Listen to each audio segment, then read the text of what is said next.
일단 이미 베이스가 있으면 베이스를 치지 않는 걸 기본으로 생각을 해요. 근데 뭐 베이스가 기음만 잡아준다 이러면은 더블링을 해도 큰 상관은 없습니다.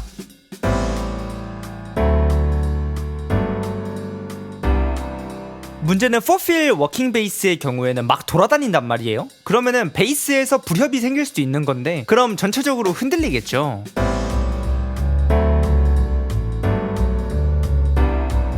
확실히 뭉치죠. 그리고 가이드 톤 할 때 보면 5도 빠지잖아요. 첫째로 5도는 기타의 영역이기 때문이에요. 피아노가 3칠음을 치는 동안 기타는 1오음을 쳐요. 파워 코드라고 하거든요.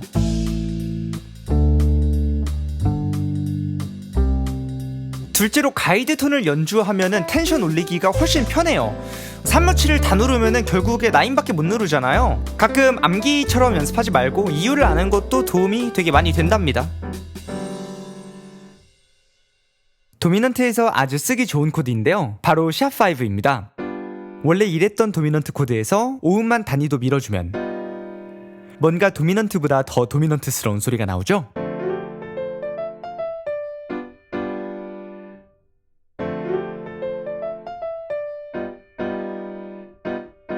재즈, 가요 어디에 써도 되지만 특히 도미넌트가 되게 돋보이는 파트 있잖아요. 애니메이션 음악 같은 데에서 다른 송폼 넘어가기 전이라든지.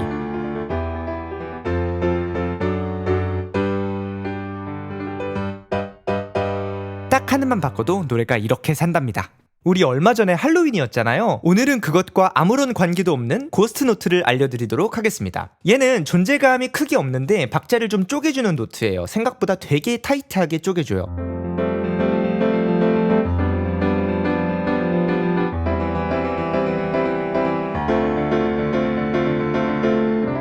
피아노 곡의 하이햇 같은 역할이랄까? 보컬 솔로 곡에서는 좀 과하고요. 밴드 편성 펑크나 전자음악에서도 많이 쓰여요.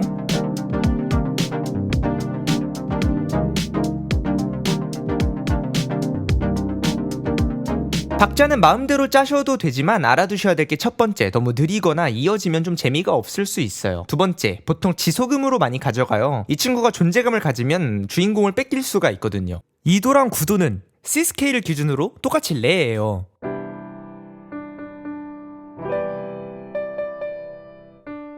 같은 개 이름인데 다르게 부르는 이유가 뭘까요? 일단 9 같은 경우에는 텐션으로 쓰입니다.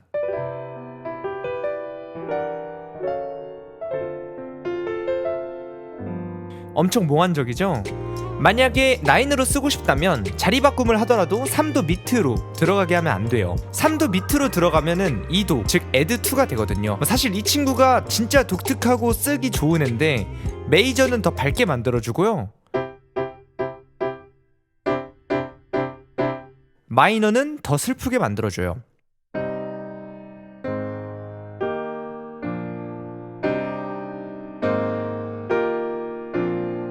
9처럼 특유의 색깔이 있진 않지만 어디든 잘 묻고 풍성해지기 때문에 저는 웬만한 모든 보이싱에 애드2를 넣는 편이에요. 저번 영상에서는 애드2랑 9의 차이에 대해서 알아봤는데요, 이번에는 4도와 11도의 차이. 기본적으로 4도는 3으로 해결되고 싶어하는 경향이 있어요. 고전 음악에서는 계류음이라고 하는데요, 이게 바로 서스4입니다. 마찬가지로 서스2도 해결해야 하는 음이에요. 결국 뭐 일단 대충 들어만 봐도 되게 찝찝해요. 안 끝난 느낌.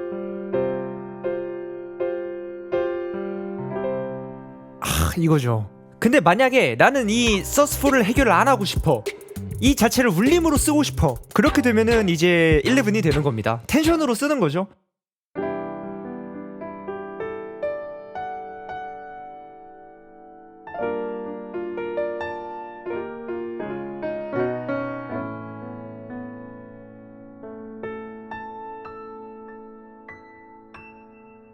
이제 완벽히 정리가 되셨을 거예요. 서스4랑 11의 차이. 서스4는 기능 화성이고 11은 색깔이다. 오케이? 종지랑 엔딩의 차이가 뭘까요? 일단 엔딩은 노래가 끝난 거예요. 박수를 칩니다. 근데 종지가 끝나면 박수를 안 쳐요. 그게 차이입니다. 제대로 알려드릴게요. 종지는 노래가 진행되는 순간에도 몇 번이고 여러 번이 나와요. 대개 송폼의 끝자락이나 긴 화성적 프레이즈의 끝에 나오는, 뭐 예를 들면 이런 거요.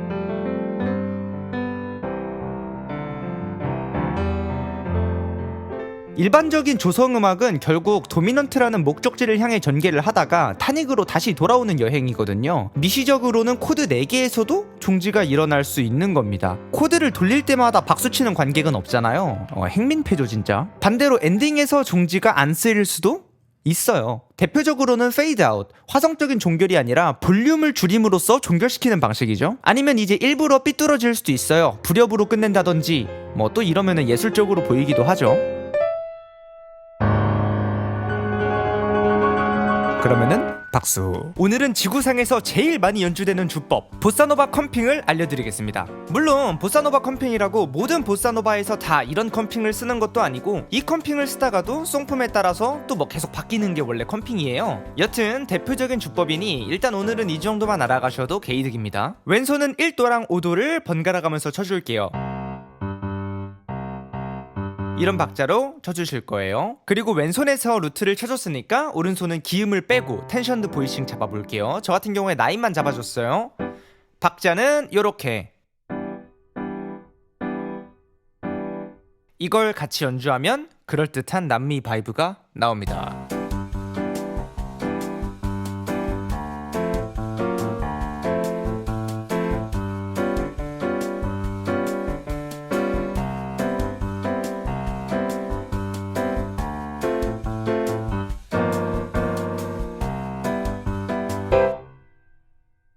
자, 리듬은 5분표에서부터 시작해서 2분음표, 4분음표, 8분음표, 16분음표 이렇게 2배씩 빨라지죠? 이거는 초딩 때 배우는 거니까 빠르게 패스. 근데 다 짝수계잖아요. 만약 홀수계로 박자를 쪼개고 싶다면 예를 들어 3개씩 이렇게 되면 세디따는표라고 합니다. 여기까지는 익숙하실 거예요. 근데 세상엔 5연음, 7연음 이렇게 홀수계도 존재합니다. 이걸 조합하면 2분음표랑 4분음표처럼 깔끔한 박자 조화가 있고 16분음표랑 세디따는표, 세디따는표랑 5연음 이런 치기도 듣기도 어려운 조화가 있어요.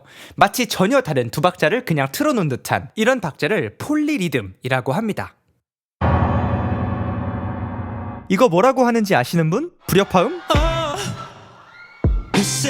근데 이거 그냥 막 치는 것도 전문 용어가 있어요? 그럼요. 이것도 음악 기법이라고요. 이렇게 뭉쳐있는 특히 저음역에 몰려 뚜렷한 음정이나 화성의 색을 읽을 수 없는 울림을 클러스터라고 합니다. 스티비 원더 같은 선생님이 기분의 끝까지 취하실 때 하기도 하고요. 클래식에서는 리게티 같은 현대음악 작곡가가 특정한 목적이나 컨셉으로 사용하기도 합니다.